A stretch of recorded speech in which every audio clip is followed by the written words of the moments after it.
யோவானுக்கு அருளப்பெற்ற திருவெளிப்பாடு. ஆட்டுக்குட்டி 6வது முத்திரையை உடைக்கக் கண்டேன். அப்பொழுது பெரியதொரு நிலநடுக்கம் ஏற்பட்டது. கதிரவன் கருப்பு சாக்கு துணி போல கருத்தது. நிலவு முழுவதும் இரத்தம் போல சிவந்தது. பெரும் காற்று அடிக்கும் பொழுது அத்திமரத்திலிருந்து காய்கள் உதிர்வது போன்று விண்மீன்கள் நிலத்தின் மீது விழுந்தன. சுருளேடு சுருட்டப்படுவது போல வானமும் சுருட்டப்பட்டு மறைந்தது. மலைகள் தீவுகள் எல்லாம் நிலை பெயர்ந்து போயின.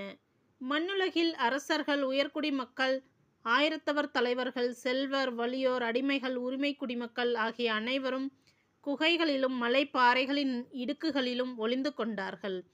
அவர்கள் அந்த மலைகளிடம் பாறைகளிடமும், எங்கள் மீது விழுங்கள், அரியணை மேல் வீற்றிருப்பவருடைய முகத்தினின்றும் ஆட்டுக்குட்டியின் சினத்தினின்றும் எங்களை மறைத்து கொள்ளுங்கள், ஏனெனில் அவர்களது சினம் வெளிப்படும் கொடிய நாள் வந்துவிட்டது, அதற்கு முன் நிற்க யாரால் இயலும் என்று புலம்பினார்கள். 7ஆம் அதிகாரம். புதிய இஸ்ரேல். இதன்பின் உலகின் 4 மூலைகளிலும் 4 வானதூதர்கள் நிற்க கண்டேன். உலகின் மீதும் கடல் மீதும் மரத்தின் மீதும் காற்று வீசாதவாறு காற்று வகைகள் 4னையும் அவர்கள் கட்டுப்படுத்தி வைத்திருந்தார்கள். கதிரவன் எழும் திசையிலிருந்து மற்றொரு வானதூதர் எழுந்து வர கண்டேன். வாழும் கடவுளின் முத்திரை அவரிடம் இருந்தது. நிலத்தையும் கடலையும் அழிக்க அதிகாரம் பெற்றிருந்த அந்த 4 வானதூதர்களையும் அவர் உரத்த குரலில் அழைத்து, எங்கள் கடவுளுடைய பணியாளர்களின் நெற்றியில் நாங்கள் முத்திரையிடும் வரை நிலத்தையோ கடலையோ மரத்தையோ அழிக்க வேண்டாம் என்று அவர்களிடம் கூறினார். முத்திரையிடப்பட்டவர்களின் எண்ணிக்கை பற்றி சொல்ல கேட்டேன். இஸ்ரேல் மக்களின் குலங்கள் அனைத்திலும் முத்திரையிடப்பட்டவர்கள் 1,44,000.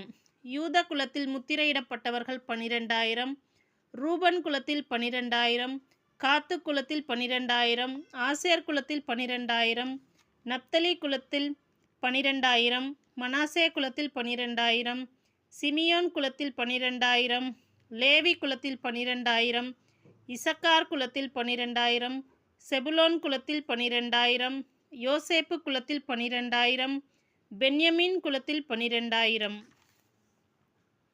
இதன்பின் யாராலும் எண்ணிக்கையிட முடியாத மாபெரும் திரளான மக்களை கண்டேன். அவர்கள் எல்லா நாட்டையும் குலத்தையும் மக்கள் இனத்தையும் மொழியையும் சார்ந்தவர்கள். அரியணைக்கும் ஆட்டுக்குட்டிக்கும் முன்பாக நின்று கொண்டிருந்தார்கள். வெண்மையான தொங்கலாடை அணிந்தவர்களாய் கையில் குருத்தோலைகளை பிடித்திருந்தார்கள். அவர்கள் அரியணையில் வீற்றிருக்கும் எங்கள் கடவுளிடமிருந்தும் ஆட்டுக்குட்டியிடம் இருந்துமே மீட்பு வருகிறது என்று உரத்த குரலில் பாடினார்கள். அப்பொழுது வானதூதர்கள் அனைவரும் அரியணையையும் மூப்பர்களையும் 4 உயிர்களையும் சூழ்ந்து நின்று கொண்டிருந்தார்கள். பின் அரியணை முன் முகம் குப்புற விழுந்து கடவுளை வணங்கினார்கள்.